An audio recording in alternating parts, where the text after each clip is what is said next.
Welcome back, folks, to the innovation of the Smercher Stick by Photography of Ozzy. No doubt some of you are thinking, Ozzy, you've made this already. Why are you repeating yourself? Well, there are always room for improvements, and we have got major improvements made to this, and I'm going to go through it with you right now.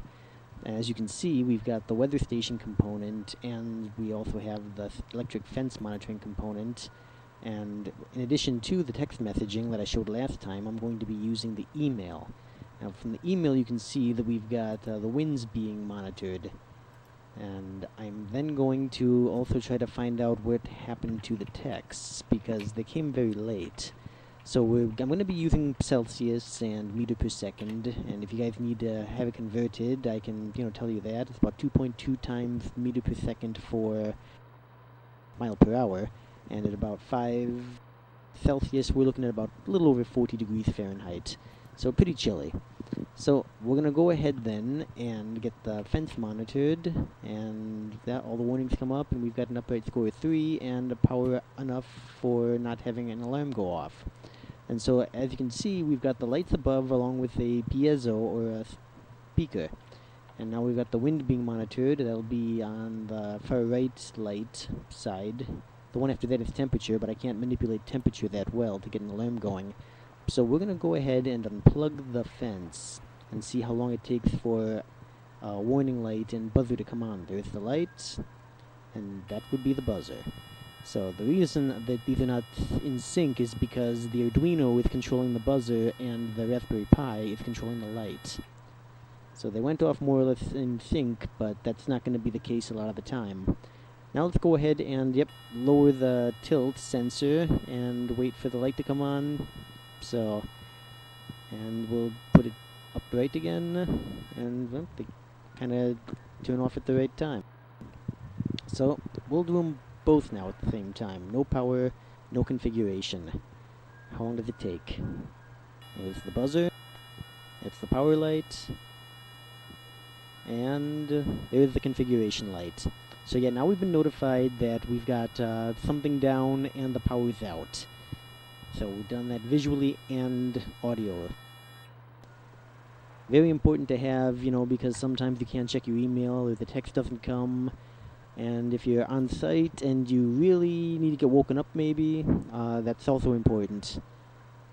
So we're going to go ahead and do the weather monitoring. And as you can see from this log, you've got the fence down, power down with the time and the weather conditions, so you can then use it for posterity.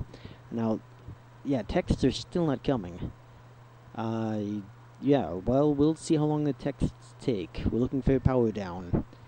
And from what I remember, it took nearly 20 minutes last time, because I did some testing before I did this video. And we're gonna, I'm not in the area that the reception's not good.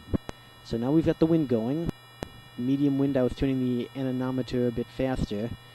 And we don't get an alarm for a medium wind, but we do get a text maybe and an email about that. So there's the power downs and the fence downs. Now it should automatically update, I would think. Or I could just, click on updates. 1 minute later, scrolling up, and there is the wind. Okay, good.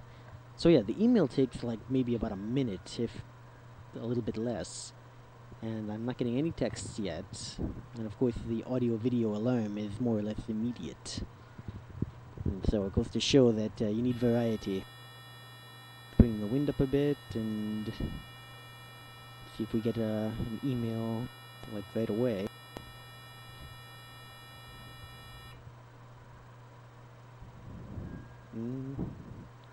Good. Refresh. Okay, great. And that's what we were looking for. So then, I think we're going to light them all up now. All 3. We're going to have no power, no orientation, and a strong wind. Let's just watch this weather log and see how they relate with the audio-video alarm. Here we go. Get it going. Turn off. There we go. And Alarm, high wind, and no orientation. And then you can see in the log all three of them are being mentioned under whatever weather condition is going on at that time. Very great to use for posterity so you can interpret how things might come about. And I am getting no texts yet. Boy, it's still the way it was at the very beginning. I'll tell you what I'm going to do. I'm going to keep an eye on those text messages and then come back to you when they do arrive, finally. Because, yeah, the alarm is there. We just need to get the texts. I'll see you soon. Until then.